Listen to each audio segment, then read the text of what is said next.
Sir, सूरत court में राहुल गांधी की जमानत को 13 तारीख तक टाल दिया गया है और अगली सुनवाई 3 तारीख को होगी। इसको आप किस तरह से देखते हैं?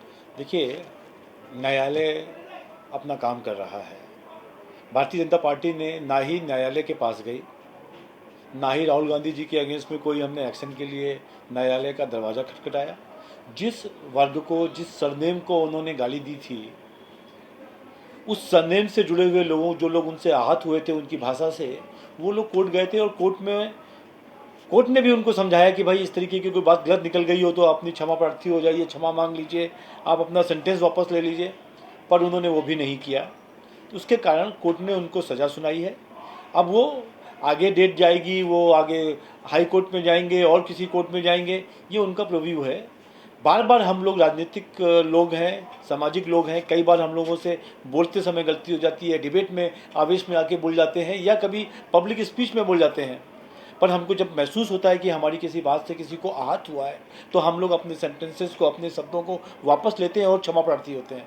पर यदि गलती हो जाने के बाद भी हम क्षमा प्रार्थी ना हो तो जो कानून का काम है वो कानून करेगा और वो कर रहा है। जिससे राहुल गांधी की संसद सदस्यता रद्द करने के बाद कांग्रेस पार्टी लगातार प्रदर्शन कर रही है। इसको आप किस तरह देखते हैं? हमको तो ऐसा लगता है कई बार कि लोग शहीद होना चाहते हैं नाखून कटवा के। नाखून की कटिंग हो गई, बोले कि यार हमने तो देखो, हमने भी कुछ अपना एक अंग कटवा दिया। कुछ करने के लिए उनको लगता है हम लाइमलाइट में बने रहें, हम कुछ ऐसी बातें ज़रूर कहें जाके जिससे कि लोग हमको पूछते रहें। और आज कांग्रेस की तो हालत ये हो गई है कि अपनी राजनीतिक शून्यता पर आ गई है। अब अपनी राजनीतिक शून्यता को ऊपर ले जाने के लिए वो सब ये प्रयास कर रहे हैं। हमारी को एक ही बात कहनी है हमारे को कि ऐसी जब स्थितियाँ आएँ, जब लोग आपसे नाराज़ हो जाएं या कोई आपसे बात गलत निकल जाए, तो सबसे सरल तरीका है कि क्षमा प्रार्थी हो और अपनी इस समस्या का समाधान होना चाहिए। उसको जिद में नहीं बैठना चाहिए। लोकसभा और राज्यसभा 5 अप्रैल के लिए स्थगित कर दी गई। इसको आप किस तरह देखते हैं?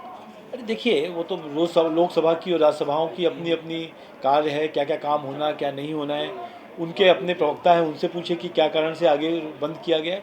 परंतु जो राहुल गांधी जी का जो विषय है उस पर हम एक ही बात और कहना चाहेंगे कि ये जानबूझ के राहुल गांधी जी जिद कर रहे हैं। बोले हम अपने घर छोड़ देंगे, हम बेघर हो गए। 17 घर उनके परिवार, कांग्रेस और उनके लोगों के नाम से उस लूटन एरिया में रजिस्टर्ड है और जिस घर में वो एलोकेटेड है उसमें रहते भी नहीं हैं। तो जो कानून है, कानून के हिसाब से काम चलने दीजिए। आपको और हमको इतना ही कहना है।